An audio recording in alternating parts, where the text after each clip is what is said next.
The Rotten Battle Hammer is a wonderfully powerful rot weapon. This is one of the mere handful of weapons in the game with passive Scarlet Rot buildup, and of course the only great hammer with this feature. This weapon makes for a great strength build, and aside from one really strange issue I encountered early game, it's a solid way to inflict that good old damage over time. Firstly, this weapon is from part of the consecrated snowfield that no one goes to, unless you're looking for this weapon specifically. The weapon, to my surprise, is infusible, and if you put a heavy infusion on it, your scaling for your strength stat goes right to S. There is no way I'll be able to pass up on an S scaling weapon if given the opportunity. So, heavy infusion it is. The ash I slapped on this weapon was Poisonous Mist. Since we have one damage over time on the weapon in the form of Scarlet Rot, another dot is perfectly fitting. Because of the crazy buildup on the ash, you'll be inflicting poison a lot more than you'll be inflicting rot. The cloud that Poisonous Mist leaves behind will proc poison on anything vulnerable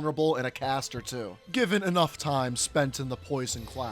Because of the poison and rot buildup, Kindred of Rot's Exaltation is a must, since rot and poison can both proc the attack boost, which is 20% for this talisman. You can also use the Mushroom Crown to further boost your attack by 10%. While I could incorporate it into the build quite easily, I didn't purely based on the way it looks. There are no light armor pieces I could pair this crown with to make it look good enough to look at for an entire run. My attack rating certainly didn't benefit from this decision, but my fashion did. Because we have a great hammer, Axe Talisman will give us even more damage with our already powerful charged attacks. And since we don't have a poise-breaking Ash of War like Lion's Claw, we need to rely on these attacks for heavy poise damage. A really nice part of this build is that both Rot and Poison still tick down the enemy health bar as you're in the riposte animation. Before we go into build specifics, there's one strange but minor complaint I did have with this weapon. The weapon does so much damage with that S scaling and strength that you can finish off many early game bosses before you even get the full effect of Rot and or Poison. It's not the worst problem in the world for sure, but you won't be making full use of that status damage. So you might as well be using another great hammer like Great Mace instead. Luckily, this only seemed to happen for a few early game bosses like Renala and Godric. Late game fights like Ratigan had plenty of health for the Rot to tick away throughout the fight. Outside of the strength aspect of this weapon, I also allotted some points in the Faith. Pure strength builds have plenty of points to spread out, even level locked at RL 150. That's why I ran with Golden Vow and Flame Grant Me Strength, to give me even more physical damage on top of that sweet, sweet S scaling. For our talismans, we had the Green Turtle Talisman for more stamina regen, Dragon Crest Great Shield for more defense, and the aforementioned Kindred of Rot's Exaltation and Axe Talisman. I put the Stone Barbed Cracked Tier and the Green Burst Crystal Tier in my physique for better poise damage and stamina recovery. For my stats, I had 60 Vigor, 11 Mind, 35 Endurance to Light Roll, 66 Strength, and 25 Faith, so we can cast both of our incantations. If you're looking for a rot weapon that hits a lot harder than something like the Antspur Rapier, be sure to make the Rotten Battle Hammer your next weapon of choice.